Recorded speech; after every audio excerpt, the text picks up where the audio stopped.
तो मेरा ख्याल है नए बंदे को एकदम नहीं आना चाहिए।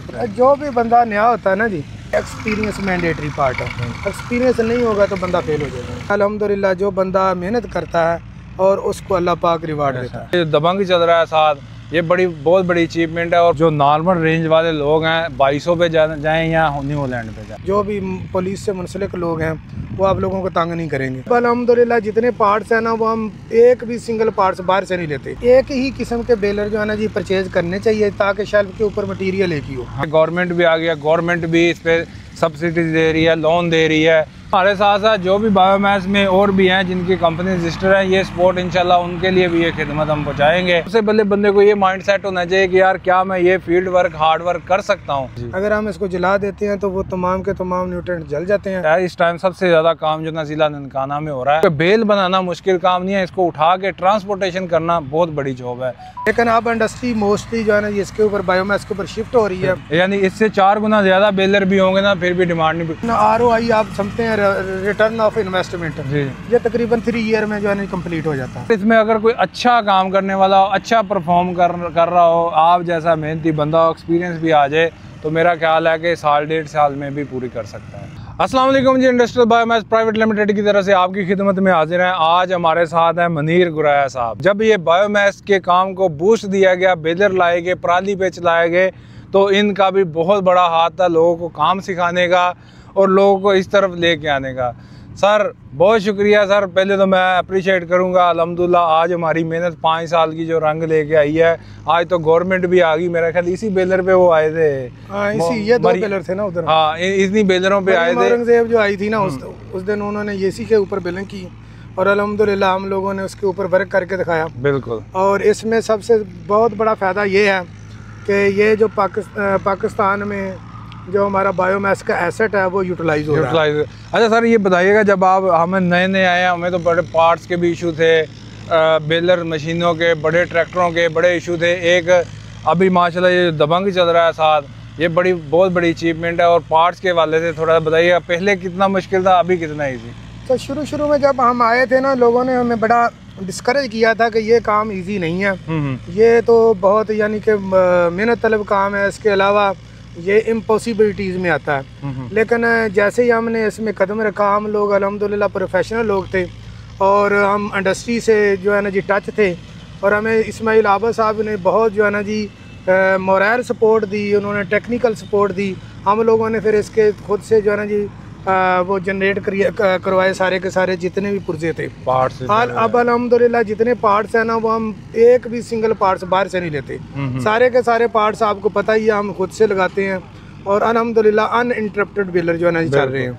तो अल्लाह का शुक्र है कि इससे फार्मर भी खुश है, मुल्क भी खुशहाल है, और हम लोगों ने भी मुख्तलिफ लोगों को यूटिलाइज किया हुआ है, वो अपना रोज़गार जो है। अच्छा सर एक बताइए, पिछले आज से 4 साल पहले हमारा बेलर ख़राब होता था तो तकरीबन 8 दिन भी लग जाते थे, सीज़न के अंदर ही कुछ ना कुछ ऐसे इशू आ जाते थे, ट्रैक्टर्स के इशू थे। आज तो मैं इंशाल्लाह अल्हम्दुलिल्लाह विद इन 4 to 5 आवर हम इशू को रिजॉल्व कर लेते हैं। नो डाउट, पहले हम जब हमारा बेलर ख़राब होता था तो पुर्जे अवेलेबल ही नहीं थे, यानी कि जो भी हमारे पार्ट्स होते थे वो हमें परचेज करने पड़ते थे, बाहर से मंगवाने पड़ते थे। अब अल्हम्दुलिल्लाह हमारे पास स्टॉक में अवेलेबल है, शेल्फ पे अवेलेबल है, बल्कि हमने गाड़ी की डिग्गी में रखे हुए हैं और ये बूट के अंदर पड़े होते हैं। विद इन फ्यू मिनट जो है ना जी हमें कॉल की जाती है, हम उसी जगह पे पहुंच जाते हैं और अल्हम्दुलिल्लाह उसको रिस्टोर कर लेते हैं। इसमें हमारे पास पार्ट्स के अलावा हमारे tyres, each and everything, her cheese available है।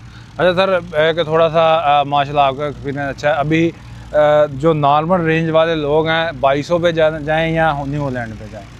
देखें ये ना एक ही किस्म के बेलर जो है ना जी परचेज करने चाहिए ताकि शेल्फ के ऊपर मटेरियल एक ही हो। हाँ। अगर 2200 पे जाते हैं तो 2200 एक फार्म बेलर है, जबकि जो न्यू हॉलैंड है ये एक कमर्शियल बेलर है। तो नो डाउट कि इसकी रिलायबिलिटी 2200 से ज़्यादा है और इसकी बेल का वेट भी ज़्यादा है। इसमें ट्रांसपोर्टेशन के इशू भी कम है, क्योंकि बेल जब हाई डेंसिटी की बनेगी तो हमारा फ्रेट कम पड़ेगा। सही। तो इसमें जो है ना जी ओवरऑल एक्सपेंस जो है ना जी न्यू हॉलैंड पे ऊपर कम है, 2200 पे ऊपर थोड़े से ज़्यादा हैं। लेकिन 2200 की प्राइस इससे जो है ना जी वो तकरीबन 75% है। ये अगर इसको कहें कि ये 100 पे है तो वो 75% है। अच्छा सर जी, अभी जो नए आने वाले बंदे हैं, क्योंकि बहुत से लोग जो है ना इस बायोमास एनर्जी को सर्च कर रहे हैं, जैसे गवर्नमेंट भी आ गया, गवर्नमेंट भी इस पर सब्सिडीज दे रही है, लोन दे रही है। एक दो प्लान और इनके नए आने वाले हैं कि बेलर्स लोग आसानी से ले सकें। तो मेरा ख्याल है नए बंदे को एकदम नहीं आना चाहिए, उसको ज़रा वर्किंग करनी चाहिए, समझना चाहिए चीज़ों को।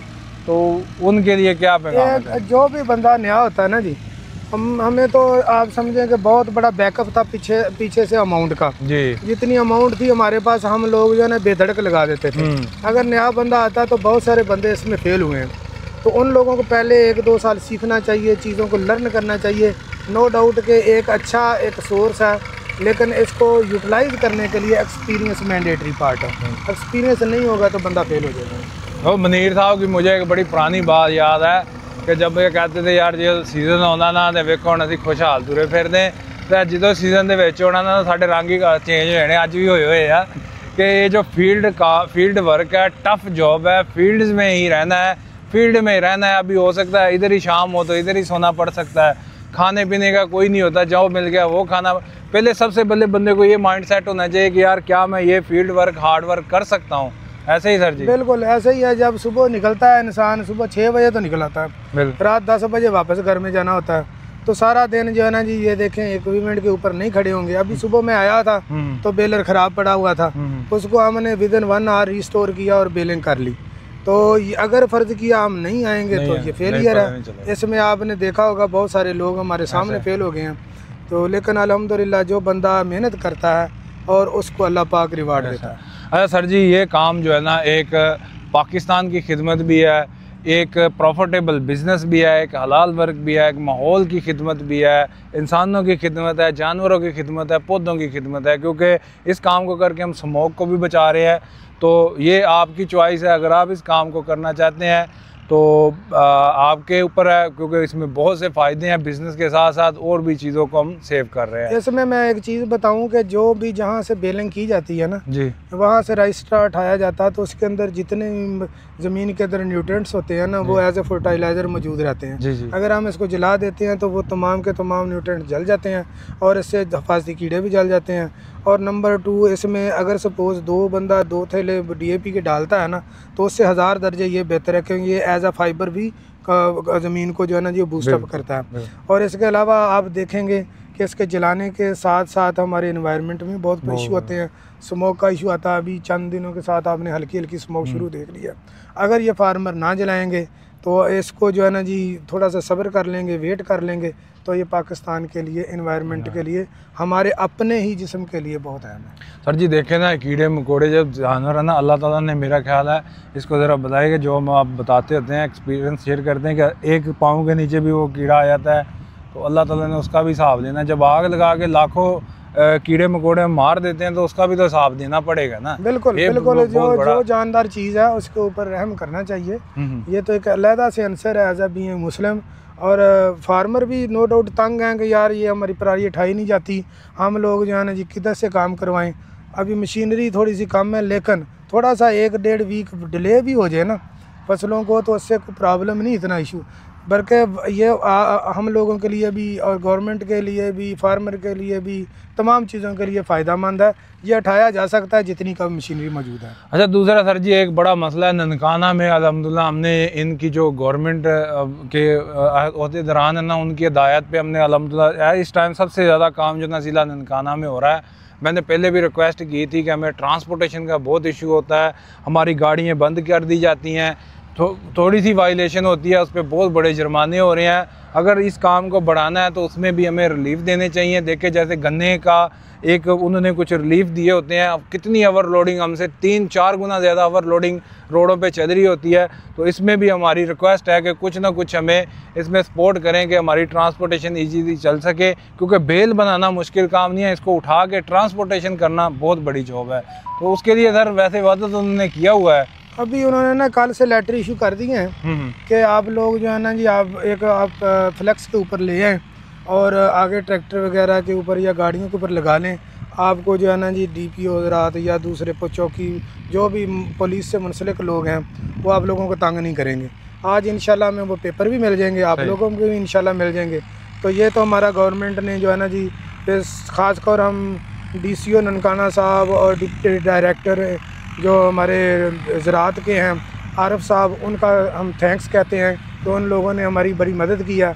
और स्पेशली फैज़ल रहमान साहब जो ग्राउंड के ऊपर हैं, वो लोग बहुत मेहनत कर रहे हैं।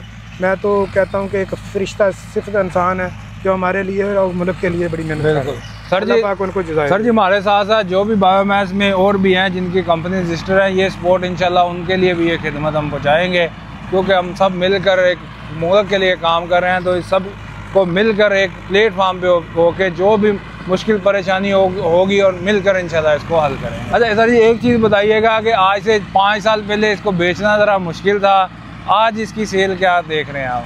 देखें, ये जैसे आउट ऑफ सोर्स हम चीज़ करते हैं, कोल या हम जो भी चीज़ें बाहर से मंगवाते हैं, इंपोर्ट करते हैं, उसके ऊपर मुल्क का जो है ना, ये बहुत बड़ा सरमाया जो है ना, ये यूटिलाइज होता है।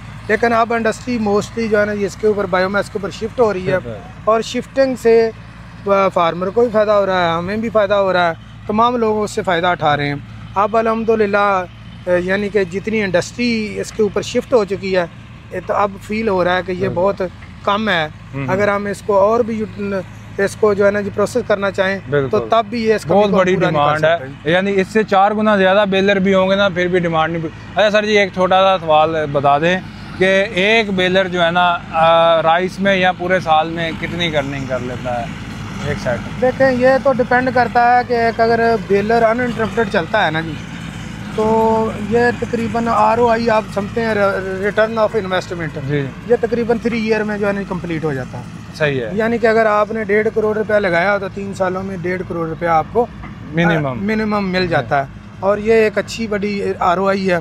तो इतनी जिस इक्विपमेंट की ROI हो उसके ऊपर इन्वेस्टमेंट करना। अच्छा सर, इसमें अगर कोई अच्छा काम करने वाला हो, अच्छा परफॉर्म कर रहा हो, आप जैसा मेहनती बंदा हो, एक्सपीरियंस भी आ जाए, तो मेरा ख्याल है कि 1.5 साल में भी पूरी कर सकता है।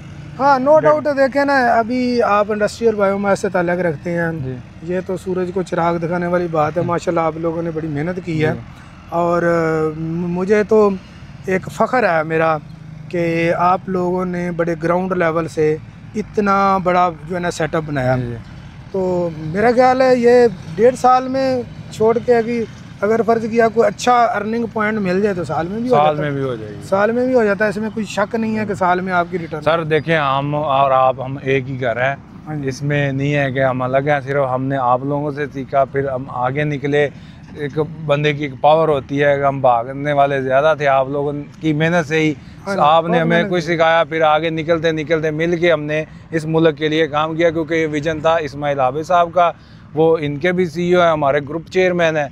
तो ये उन्हीं के विज़न को लेके हम आगे बढ़ रहे हैं। इंशाल्लाह हम ऐसे ही बढ़ते रहेंगे, क्योंकि हमारा विज़न है सरसब्ज़ पाकिस्तान, साफ़ सुथरा पाकिस्तान, खुशहाल पाकिस्तान।